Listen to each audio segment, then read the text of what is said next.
வணக்கம் நேர்களே, நான் உங்கள் ஆஸ்ட்ரோ பூர்ணா, என் கணித ஜோதிடம் மற்றும் ஆன்மீக பரிகார ஆராய்ச்சியாளர் மற்றும் ஒரு புது பதிவுல உங்களை எல்லாரையும் சந்திக்கிறதுல மகிழ்ச்சி அடைகிறேன். இன்னைக்கு நம்ம ஒரு சிறப்பு பதிவாக சனி வக்ர நிவர்த்தி, அதாவது வருகின்ற இந்த நவம்பர் மாதம் 16ஆம் தேதி அந்த சனி பகவான் கும்ப ராசியில வக்ர நிலையிலிருந்து இயல்பு நிலைக்கு திரும்புகிறார். இது நாள் வரைக்கும் பின்னோக்கி நகர்ந்துட்டு இருந்த அந்த சனி பகவான் இப்போ தன்னுடைய இயல்பு நிலைக்கு மாறுகிறார்.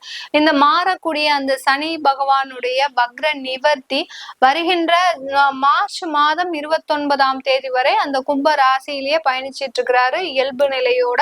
அடுத்து அவர் மீன ராசிக்கு பயணிக்கும் போது அது சனி பெயர்ச்சியாக ஆயிடும். அதனால இது ஒரு 4.5 மாதங்களுக்கு இந்த சனியினுடைய வக்ர நிவர்த்தி பலன்கள் ஒவ்வொரு ராசி என்பர்களுக்கும் எந்த மாதிரியான ஒரு பலன்களையும் எந்த மாற்றங்களை கொடுக்க போகுது, இந்த காலகட்டத்துல நீங்க செய்ய வேண்டிய சில வழிமுறைகள், இது எல்லாத்தையுமே நம்ம இந்த பதிவுல ஒவ்வொரு ராசி என்பர்களுக்கும் பார்க்க போறோம்.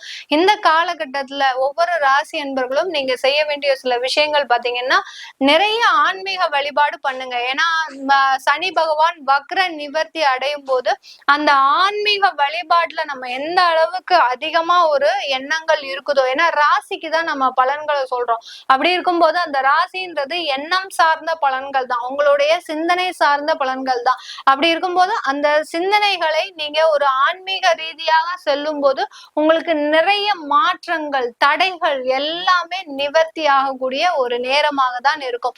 சனி வக்ர நிவர்த்தி அடையும் போது உங்களுடைய பிரச்சனைகள் இருந்தும் நிவர்த்தி அடையக்கூடிய ஒரு நேரமாக தான் அடுத்து வரக்கூடிய 4.5 மாதங்கள் இருக்க போது.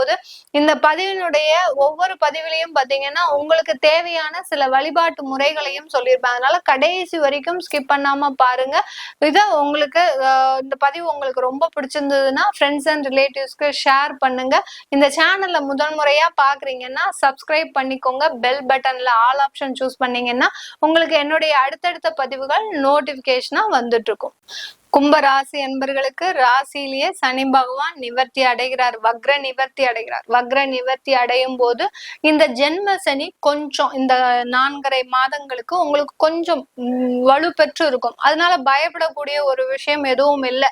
ஏன்னா இந்த 4.5 மாதங்களுக்கு அந்த சனி பகவானுடைய பார்வை தான் எல்லாமே வேலை செய்ய போகுது. அவருடைய பார்வை பாத்தீங்கன்னா உங்களுடைய ராசிக்கு 3ஆம் இடத்தையும், அடுத்து பாத்தீங்கன்னா உங்களுடைய ராசிக்கு 7ஆம் இடத்தையும், உங்களுடைய ராசிக்கு 10ஆம் இடத்தையும் தான் அவர் ஆக்டிவேட் செய்ய போறாரு. அதனால ரொம்ப பயப்பட வேண்டாம், உங்களுக்கு எந்த விதமான பாதிப்பும் வராது. இந்த காலகட்டத்துல நீங்க இழப்புகளை அதிகமாக சந்திக்க மாட்டீங்க, கடனை அதிகமாக சந்திக்க மாட்டீர்கள். அந்த கடனில் இருந்து நிவாரணம் அடைய போது இழந்த இழப்புகளை மீண்டும் பெறக்கூடிய ஒரு நேரம். அடுத்து பாத்தீங்கன்னா நல்லா சம்பாதிக்கக்கூடிய ஒரு தருணமாகவும் தான் இருக்க போது இந்த கும்ப ராசி என்பர்களுக்கு. ஏன் அப்படி சொல்றேன் அப்படி இருக்கும்போது, இந்த கும்ப ராசி என்பர்களை விட்டு அவர் பயணிக்கக்கூடிய ஒரு நேரம். அவர் அடுத்த 2ஆம் இடத்திற்கு போகும்போது பாத சனியாக மாற போறார். அப்படி இருக்கும்போது உங்களுக்கு உங்களுடைய பிரச்சனைகளில் இருந்து நிவாரணம் பெறக்கூடிய ஒரு மாதங்களாக தான் இந்த 4.5 மாதங்கள் இந்த கும்பராசி என்பர்களுக்கு இருக்க போகுது. இந்த காலகட்டத்துல நீங்க இடைவிடாம முயற்சிகள் செய்யுங்க. அதிகமான ஒரு ஆன்மீக பயணங்களை வச்சுக்கோங்க.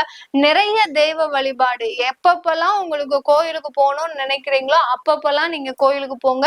அங்க போய் நல்ல 4 தீபம் ஏத்தி நல்ல உங்களுடைய ஆத்மார்த்தமான பிரார்த்தனை தான் உங்களை அடுத்த கட்ட வளர்ச்சிக்கு கொண்டு செல்லக்கூடிய ஒரு நேரமாக தான் இருக்கும். ஏன்னா சனின்னு சொன்னாலே பாத்தீங்கன்னா அங்க நீதிமான், அவரு சில கர்மாக்களை கொடுக்கக்கூடிய ஒரு கிரகமும் கூட. அதே சமயத்துல உங்களுடைய பாவ புண்ணியங்களுக்கும் ஒரு அளவுகோலாக தான் இருக்கிறார். அதனால நிறைய தானங்களையும் தர்மங்களையும் பண்ணிக்கிட்டே வாங்க. நிறைய பேர் நீங்க அதாவது இந்த கும்ப ராசியில பிறந்தவங்க பாத்தீங்கன்னா படிப்பு சம்பந்தமான சில உதவிகளை பண்ணிக்கிட்டே வாங்க.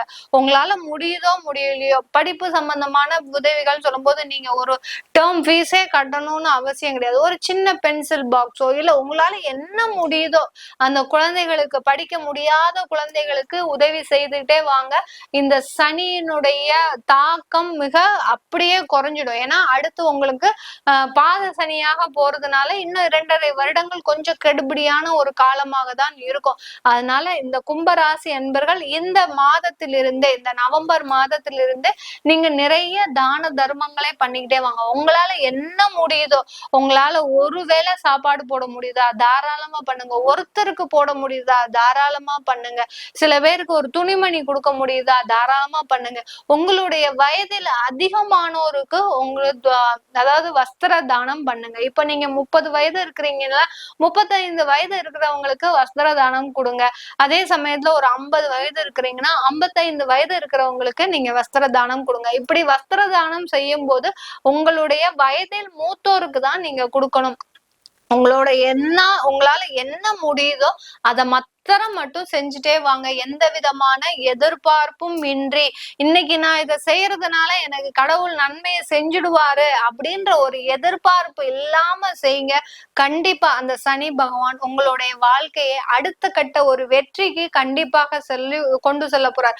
முன்னாடி எல்லாம் பாத்தீங்கன்னா ஒரு 70s 80s எல்லாம் பாத்தீங்கன்னா இந்த அளவுக்கு ஜோதிட ஒரு விழிப்புணர்வுன்றது யாருக்குமே கிடையாது. அதனால அவங்க ஏதோ வாழ்ந்தாங்க.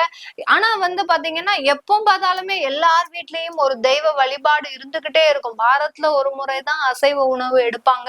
அடுத்து பாத்தீங்கன்னா ஒவ்வொரு நாளும் ஒவ்வொரு தெய்வ வழிபாடு, இந்த மாதிரி எல்லாம் நிறைய ஒரு நெறிமுறைகளை ஃபாலோ பண்ணிட்டு இருந்தாங்க. அந்த டயத்துல இந்த ஜோதிட விழிப்புணர்வுன்றது அந்த அளவுக்கு கிடையாது. ஆனா இப்ப பாத்தீங்கன்னா எல்லாருக்குமே அந்த ஜோதிட விழிப்புணர்வு இருக்கு. இந்த நேரத்துல நீங்க இதை செய்யணும் அப்படின்றத நம்மளும் அடிக்கடி எல்லாருக்குமே போட்டுக்கிட்டே இருக்கிறதுனால உங்களுடைய ஜாதகத்தை நீங்க ஆய்வு செய்துக்கிறீங்க. அதுல இருந்து சில கைடன்ஸை நீங்க எடுத்துக்கிறீங்க.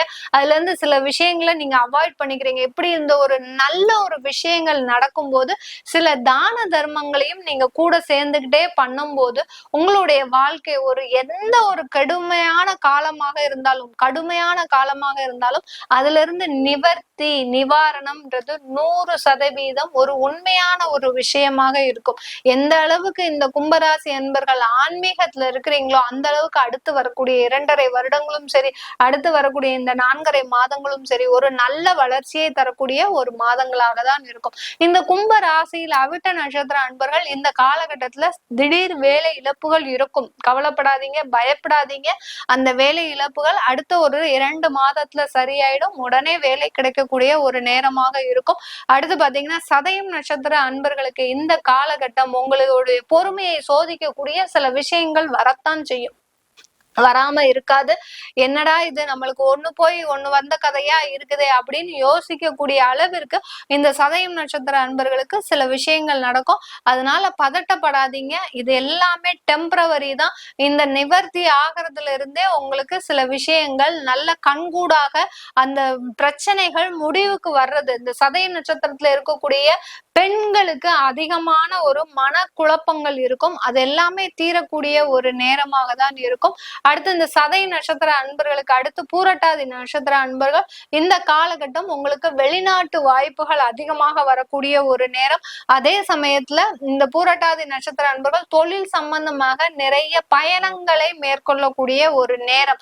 ஏன்னா அவர் 10ஆம் இடத்தை பார்க்கறதுனால இந்த சனி பகவான் தொழில் ரீதியாக பயணங்களை சந்திக்கக்கூடிய ஒரு நேரமாக தான் இருக்கும். அந்த பயணங்களால உங்களுக்கு லாபம் இருக்கா அப்படின்னு கேட்டீங்கன்னா கண்டிப்பாக லாபம் இருக்கு. அந்த பயணங்கள்னால உங்களுக்கு லாபம், தொழில் முன்னேற்றம் இது எல்லாமே நடக்கக்கூடிய ஒரு நேரமாக தான் இருக்க போகுது இந்த கும்பராசி என்பர்களுக்கு. இது எல்லாமே நம்ம கோச்சார நிலவரப்படி பலன்களை சொல்லிட்டு இருக்கிறோம். உங்களுடைய தசாபுத்தி பலன்கள், தசாபுத்தி தான் இந்த கோச்சார கிரகங்களை தலைமை ஏற்று நடத்தும் அந்த கிரகங்களாக இருக்கு. அதனால அந்த தசாபுத்தி பலன்களை முதல்ல தெரிஞ்சுக்கணும் அப்படின்னு விருப்பப்படுறவங்க கீழே இருக்கிற நம்பருக்கு வாட்ஸ்அப்ல அப்பாயின்மெண்ட் வாங்கிக்கிட்டு நீங்க என்கிட்ட கன்சல்ட் பண்ணிக்கலாம். உங்களுடைய குழந்தைகளுக்கு ஜாதகம் எழுதணும், அடுத்து பேர் வைக்கணும், நியூமராலஜி படி பேர் வைக்கணும்னு நினைக்கிறவங்களும் கீழே இருக்கிற நம்பருக்கு அது சம்பந்தமான விவரங்களை தெரிஞ்சுக்கலாம். இது உங்களிடமிருந்து விடைபெறுவது உங்கள் ஆஸ்ட்ரோ பூர்ணா. நன்றி, வணக்கம்.